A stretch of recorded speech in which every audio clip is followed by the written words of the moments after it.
Hello everybody, welcome to a new video. This one is completely fucking different from the title, as you can see from the title. This video is totally different from what I normally do, as you can tell by the title. You know, it's no secret that I am a big lover of horror. I've been watching horror since I was way too young. My mum let me watch horror movies as a child, under the condition that I didn't swear or repeat the swears, which it's a pretty good deal. It's a pretty good deal, I think. It's a pretty fucking solid deal. So, you know, I've seen a lot of fucking horror movies. I've played a lot of horror games, and Western horrors. You know, they're alright. There's some bangers in there for sure. But horror from Asia is just much better in it. Asian horror, it could be because that horror from the West is just something that I've grown up around. I understand because there's, you know, I'm in that world. You know, I'm a Western man. You know. Whereas Asia is foreign to me, so therefore it's not as common for me, and I don't understand a lot of what's going on. And a big part of fear is fearing the unknown. A lot of people, you know, a lot of people are afraid of things they don't understand. So not being able to comprehend something or really understand anything that's going on is kind of, you know, it kind of adds to the fear. You know, but today I wanted to go over just a few Asian horrors that I think you should fucking watch, because they're really fucking good. Some are obviously better than others, but these are from, you know, the list that I have. Probably goes back to as far as like maybe the 80s to now, to like more recently. For example, the first film on today's list, I guess, came out this year. Excuse me. It came out this year. That is Exit 8. For anyone who doesn't know, Exit 8 is actually based on a game, so I'm keeping it in theme here. Exit 8, I don't know if it's the game's name or not, but it is an anomaly observation horror game. I've never played it, but I did watch Jacksepticeye, I think, play it. And basically, you're stuck in a train station. You have to get 8 anomalies right, continuously. What's the word? I don't know. You have to get it right 8 times, basically. And once you've done that, you can then escape. But it gets fucking harder. Some of the anomalies you have to observe are really fucking, like, niche, you know? And it's literally just a hallway, some posters on one side, like 3 doors, and a man who walks towards you. That's it. Those are the only things you need to keep an eye on. And, sounds easy, right? Wrong. But yeah, they made a whole fucking film about this, which is kind of crazy. And what's even crazier is the film's pretty good. The film's pretty good. You should probably go watch it. The film's actually like quite good. You should probably watch it. I would highly recommend it, to be honest. It's just fun to watch. Like, in my opinion, nothing particularly scary happens, but it is a little bit freaky. But it's good nonetheless. It's pretty fucking solid. All the acting, performances in it were, you know, pretty damn good. I'm pretty sure the dude pulls a season 1 finale Squid Game. You know, I've played these games before, but going back, and that's season 2, I know, but he goes back and kind of starts the loop all over again. I don't know why. Yeah, again, solid fucking film. Highly recommend it. Came out this year. When I watched it, there were subtitles. The subtitles were in French? No. Dutch, I think. I think they were in Dutch. I didn't speak Dutch, so I put English subtitles on top of it, because I don't know Japanese.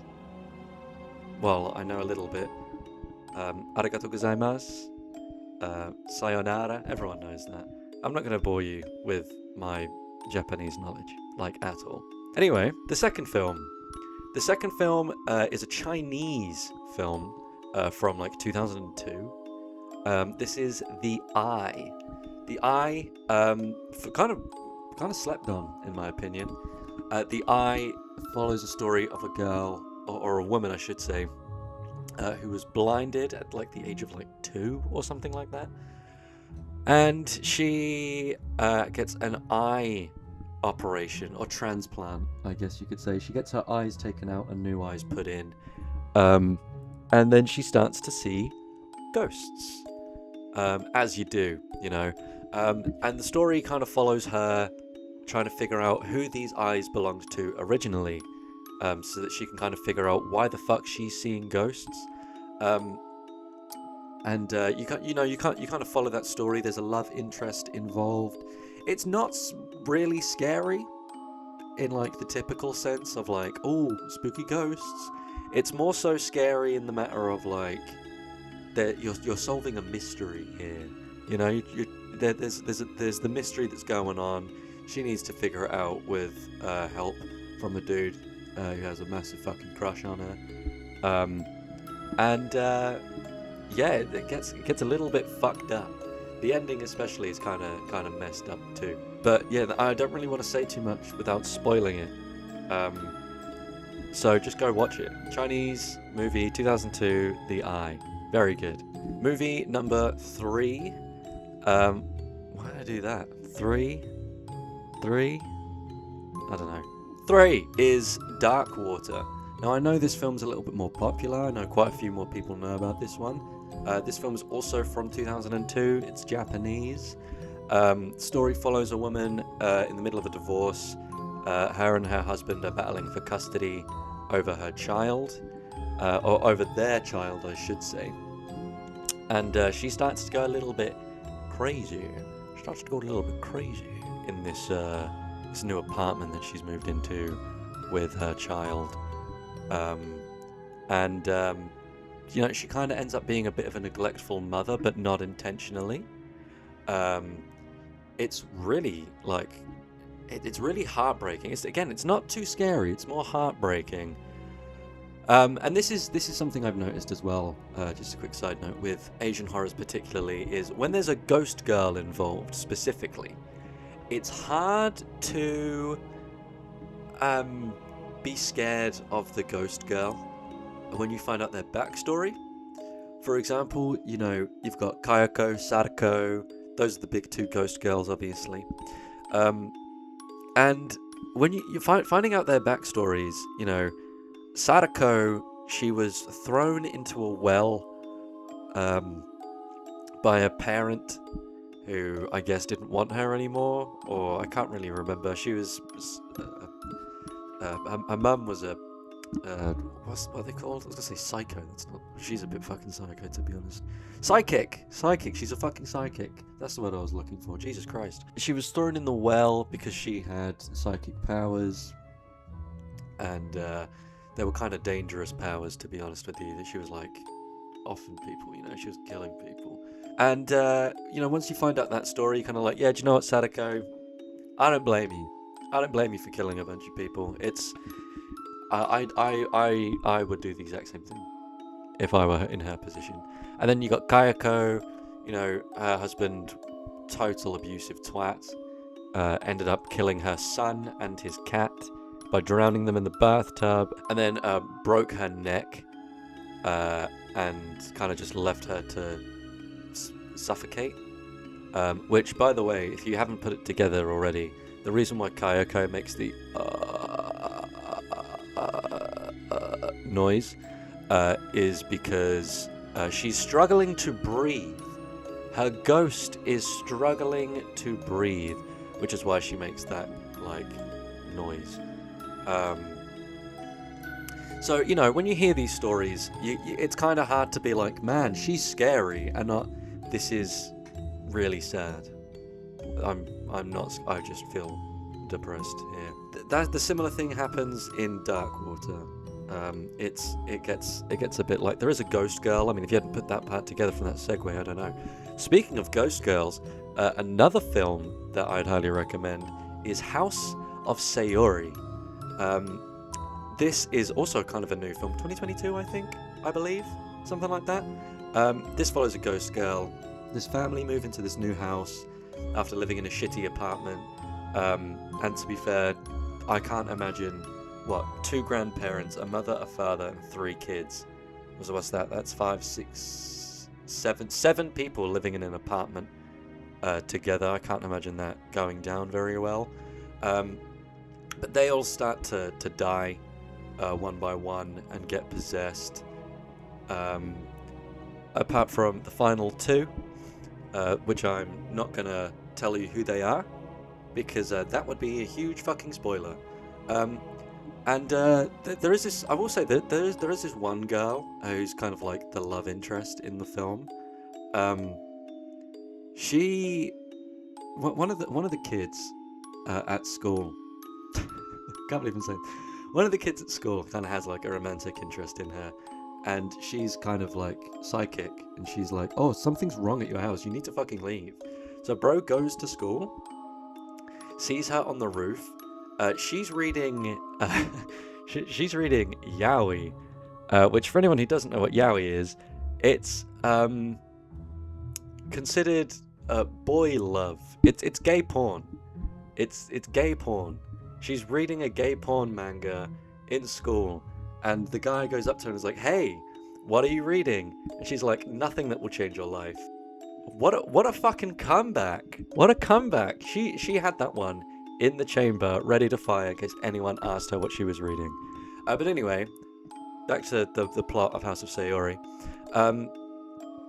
Family move in, they get picked off and possessed one by one. And the backstory of Sayuri is probably the most fucking depressing backstory I've ever seen for a ghost in one of these films in my life. So much so that before they tell you the backstory, you've got like 20-25 minutes of just like a horror comedy happening, just to lighten the mood for how dark it's about to fucking get. So consider that. It's there is a trigger warning. So if you're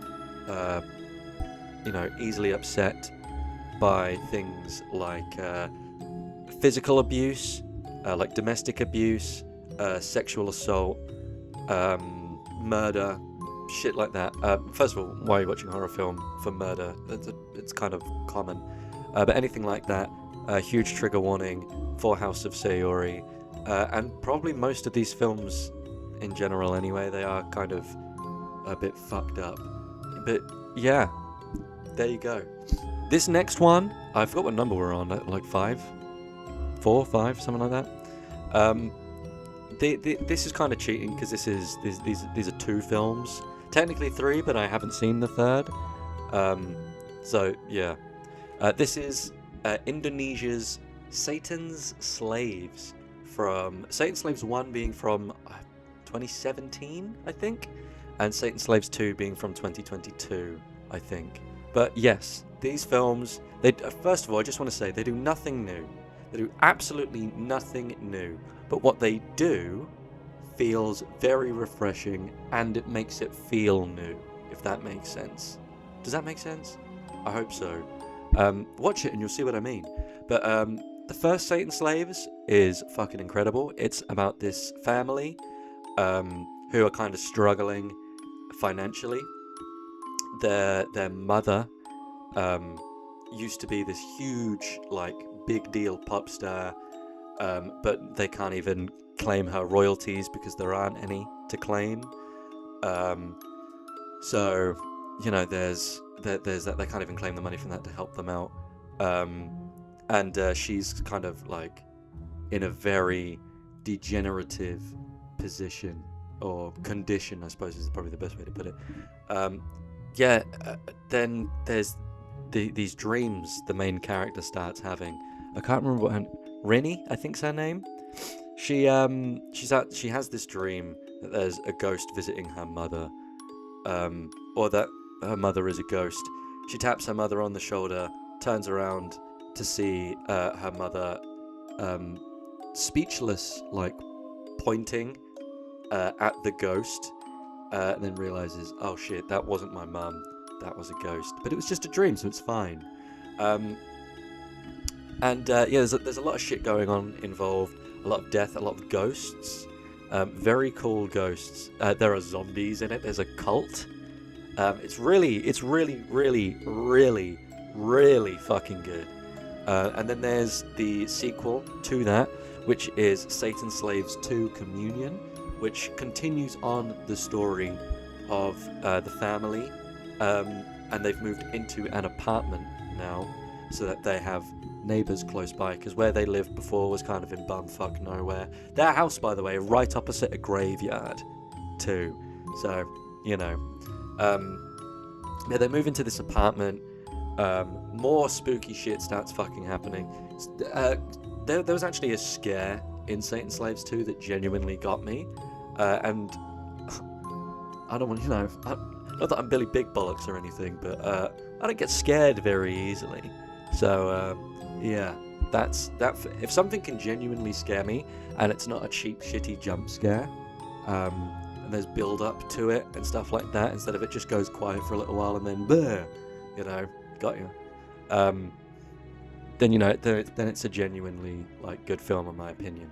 But yeah, it's fucking really good. Satan's Slaves 2 Communion. I don't want to say too much more without spoiling anything else. You should just go and fucking watch it, to be honest. You should just go and watch it. There's also this film did really fucking well at the box office, by the way. I think in Indonesia and Malaysia. It like tripled or doubled the budget for the film in like 10 days or something like that, which is fucking incredible, considering that happened between two countries. There is a third film on the way, I believe, and both of these films, let me explain this. Let me run this back. The original Satan's Slaves from 1980, don't get it confused with the British film from the 1970s, also called Satan's Slaves. Very confusing, I know. The one from 1980 was made. It's apparently like a huge fucking deal. It's like a cult classic. It's really fucking hard to find. So if you can get your hands on it, like a physical copy, you're doing very well for yourself. And you may want to consider selling it for probably a hell of a lot more than what you bought it for. But there's these films. Satan's Slaves 1 is a prequel to Satan's Slaves from 1980, and then Satan's Slaves 2 comes after that. I believe, like I said, I haven't seen the 1981.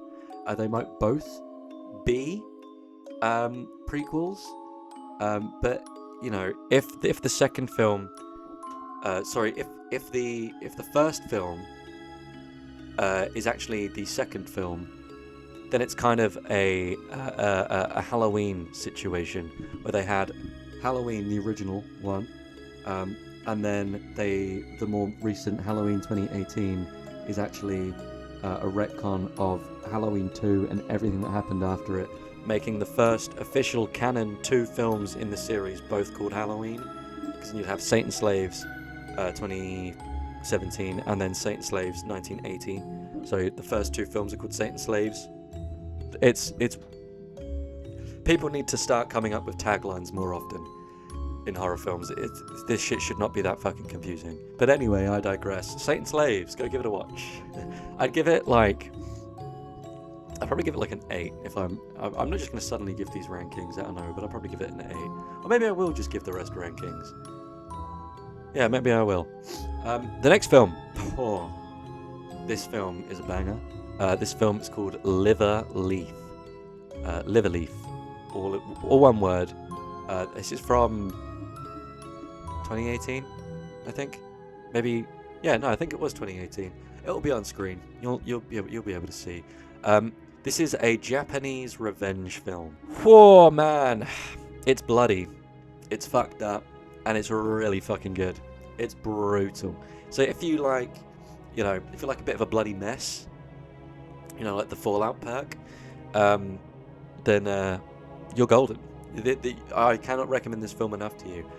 This film follows a high school girl who is being bullied quite unnecessarily, to be honest. She's being bullied because she has a crush on a guy, and another girl who also has a crush on him. Well, another girl who people think has a crush on him. She's like, yeah, I don't really care, I'm not really interested in him. But then all of her friends are like, you've got a crush on him, but our friend has a crush on him, and you need to leave him alone. Even though the girl they claim to be defending isn't interested at all. So, I don't know why they're bullying her. I don't know why they can't just accept the fact that their friend isn't interested in this dude. But, I don't know. I don't fucking know, it's whatever. But yeah, it's a fucking great film. It's, like I say, it's bloody. She just picks off all of her bullies one by one. And for good fucking reason. I'm not gonna say why. Actually, no, I can say why. It's in the fucking film description. Her house gets burned down. The bullies burn down her house. And then she's just like, "Aight, say less. You're all dying. You bye-bye." So, you know, it's fucking valid. I'd probably do the same. Someone burned my house down. If bullies burned my house down, with my family still inside, yeah, I'd pick them off one by one too. And you know, she lives in a small town too, so like, either you're not gonna get found out, or you're gonna get found out really fucking quickly. Not to mention, it's winter at the time, so a lot of the evidence is just gonna get washed away. And because of the snow, by the way, it snows in Japan. I don't know if you knew that. But it's again, these films are so hard to talk about without spoiling anything. But I tell you what, I'll get you interested, if I haven't already. The first kill is actually 3 kills. She kills 3 people in one go. The first girl gets a nail like here in the eye, in like the water well of the eye, and then the rest are so fucking scared they kind of kill themselves. And she just like picks them off one by one from there. She also has a proper Hinako Shimizu moment on one of the girls. Insert clip for context.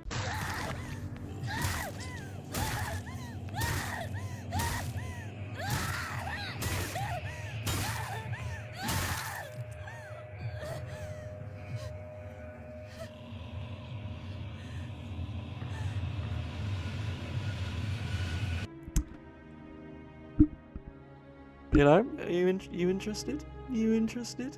You should be. It's a fucking great film. If you haven't seen this, you are missing out. This film is phenomenal. It's amazing. I loved it, at least. If you didn't like it, sucks to be you, man. I'm sorry that you can't enjoy things. I'm sorry. It's just the way that it is. Okay, and I'm gonna do one more film for now. I've lost count, and I've also just realised I've stopped rating them. So I'm just gonna have a look at my little list here and try and pick one that honestly I feel like you should probably watch. So bear with me 1 second. Okay, this last film is I've wanted to keep it on theme. It's another bloodbath movie. This film is called Macabre. Again, this is from Thailand, I think. Is it from Thailand or is it Indonesia again? By the way, the 3 best countries for horror, by the way: South Korea, which funnily enough there's no South Korean films on this list, but I will do another follow-up to this because there are so many fucking films I want to talk about. South Korea, Indonesia, and Japan. They do the best fucking horror films out of the 3 countries. From what I've seen so far, China's had a few bangers, but I haven't seen too many of them. But the most of them have just been like Indonesia, Korea, and Japan. So keep that in mind. But yes, Macabre. This is kind of like your typical like teen horror story. Bunch of people go to a house, start getting killed by, you know, it's a little bit Texas Chainsaw in a sense that, funnily enough, there is actually a chainsaw in this film. But these people they're all having a drink together because two of their friends are a married couple, and they're having a baby, and they are leaving for the US to go and kind of start their family, have their baby born in the US. And so they're all having like this farewell party, and then on the drive home, they see this woman, they pick her up. She's like, "Oh, can you drop me off at my house?" Because it's like pissing it down with rain. So they give her a lift. She's like, "Come say hi to my family," you know, and whatever. And for some reason they fucking do, and they've got to be at the airport. So they go and they say hi, and then they're fucked. You know, they are fucked. So yeah, they start getting picked off one by one by a murderer's family, who are selling body parts and organs on the black market. So lucrative. Don't get any ideas. But anyway, yeah, there's blood fucking everywhere by the end of it. It feels very American. It feels very much like an American film, but just way better, and kind of a little bit more fucked up.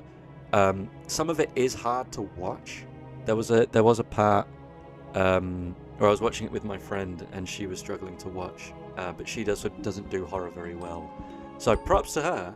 You know who you are, for you know, surviving the film. It was quite good. It was quite good. She also picked it, so it's her own fault.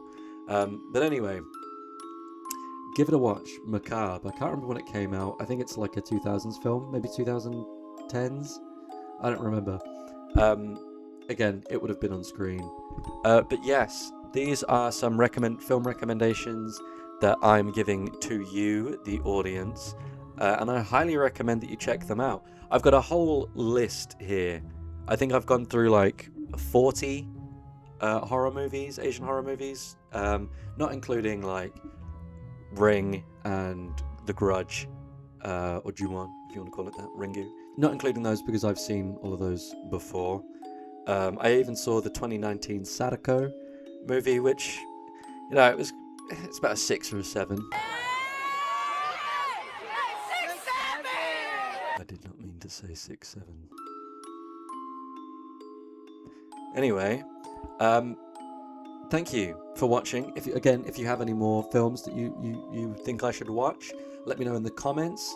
If it's already on my list, then I'm just going to bump it up the place to watch, the position it's in currently.